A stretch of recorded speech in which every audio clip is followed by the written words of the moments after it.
সুভাষিনী সাহা অর্থাৎ রমন সাহার মা, এই নামের সঙ্গে সবাই কিন্তু খুব একটা পরিচিতি নেই। ওনাকে রমণের মা বললে আশ্রমের সবাই এক কথায় চিনতে পারেন। যাই হোক, সেই রমণের মা শ্রী ঠাকুরের সামনে বসে আছেন, আরও বিভিন্ন ভক্তরা আছেন। শ্রী বড়দা ওখানে আসলেন, এসে শ্রী ঠাকুরকে প্রণাম করতেই ঠাকুর তার বড় আত্মজোকে বলছেন, বড় খোকা, এই রমণের মাকে তুই 8 রকম পদ রান্না করে খাওয়াতে পারিস ভিক্ষা করে? শ্রী বড়দা, তাই তো ঠাকুর অন্তঃপ্রাণ তিনি, তাই এক কথায় তিনি বললেন, আজ্ঞে পারবো। তারপর ভিক্ষা করে 108 পদ মাটির পাত্রে রান্না করা হলো। শ্রী বড়দা রান্না করলেন।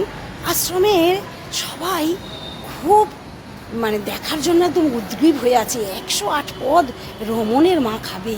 তারপর খাওয়ার দিন রমণের মাকে ডাকা হলো, রান্না হলো মাটির পাত্রে, এবং ওই 108টা পদ একদম গোল করে সাজিয়ে দেয়া হলো মাটির পাত্রে।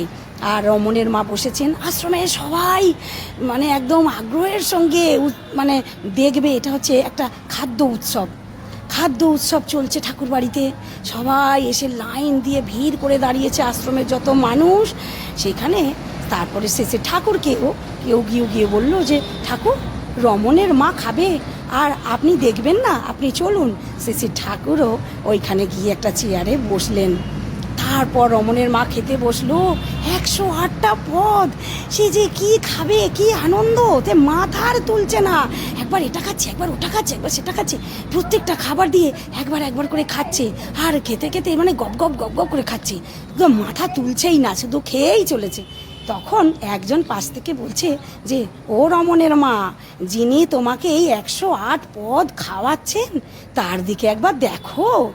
রমণের মা খেতেই বলছে যে, আমি আগে তো খাই, খাওয়াটা তো আমার সবসময় থাকবে না, ঠাকুর তো সবসময় থাকবেন, তাই আমি আগে খেয়ে নিই, তারপর আমি ঠাকুরের দিকে দেখছি। শ্রী ঠাকুর খুব গম্ভীর হয়ে গেলেন। তারপর কিছুক্ষণ পর তিনি বলছেন যে, এখানে কিছু মানুষ খাওয়াতে আসে, কিছু মানুষ খাওয়া দেখতে আসে, কিছু মানুষ খেতে আসে, কিন্তু আমাকে ভালোবেসে আমাকে দেখতে খুব কম মানুষই এখানে আসে। ঠাকুর খুব দুঃখ করেই কথাটা বললেন সেদিন। তাই রমণের মা একটা উপলক্ষ মাত্র। ঠাকুর এইটা একটা লোকশিক্ষার জন্য তিনি নানা রকমভাবে তো লীলা করে গেছেন আমাদের জন্য।